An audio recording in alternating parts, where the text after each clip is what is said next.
দীপু চন্দ্র দাসের পর এবার চঞ্চল চন্দ্র ভৌমিক আবারও তাকে পুড়িয়ে মেরে দেওয়া হলো, পুড়িয়ে হত্যা করা হলো। কিন্তু তার দোষ কি এখনো পর্যন্ত প্রমাণিত হয়নি। তাকেও কি এবারে ধর্ম অবমাননার কেস লাগিয়ে দেওয়া হবে, মিথ্যা অভিযোগ করা হবে? এগুলো কি একটি বিচ্ছিন্ন ঘটনা, নাকি এর পিছনে কোনো ষড়যন্ত্র চলছে? এই চঞ্চল চন্দ্র ভৌমিককে গ্যারেজের মধ্যে দরজা বন্ধ করে তাকে 2 ঘন্টা ধরে পুড়িয়ে মেরে দেওয়া হয়েছে। সে কতই না বাঁচার চেষ্টা করেছে, কতই না আর্তনাদ করেছে, কিন্তু এই পশুগুলোর কানে সেই আর্তনাদ পৌঁছায়নি। তাকে পরিকল্পনা করে মেরে দেওয়া হয়েছে, এটাই অভিযোগ করেছে তার পরিবার।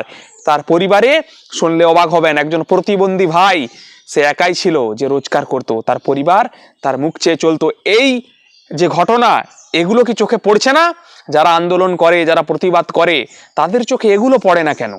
ইনি কি গরিব নয়? সেই গরিব প্যাটিসবালাকে দেখে যাদের মন কেঁদেছিল, তাদের মন একে দেখে কাঁদে না কেন? বাংলাদেশে বারংবার এইসব ঘটনার পরেও কোনো প্রতিবাদ হয় না কেন, কোনো পদক্ষেপ নেওয়া হয় না কেন? এটা বাংলাদেশের প্রশাসনের কাছেও জানতে চাই, এবং বিশ্বের যেসব মানবাধিকার যারা রয়েছেন দায়িত্বে, তাদের কাছেও আমি জানতে চাই। আর কতগুলি হিন্দু প্রাণ গেলে তবে বাংলাদেশের সরকার খুশি হবে, সেটাও প্রশ্ন থেকে যায়। যারা বলে বাংলাদেশের হিন্দুরা তো সুরক্ষিত, তাদের মুখে ঝামা ঘষে দেওয়ার জন্যই দীপু চন্দ্র দাসের ঘটনা আর চঞ্চল চন্দ্র ভৌমিকের ঘটনাই যথেষ্ট।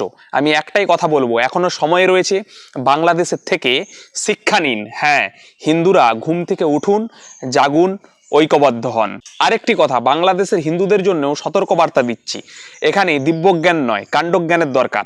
আপনারা যতজন হিন্দু রয়েছেন ঐক্যবদ্ধ হন, একত্রিত হন। বারবার চেষ্টা করা হবে আপনাদের ভাঙার, আপনাদের ধর্মান্তরিত করার এবং আপনাদের সংখ্যা কমানোর, কিন্তু আপনারা এই ফাঁদে পা দেবেন না।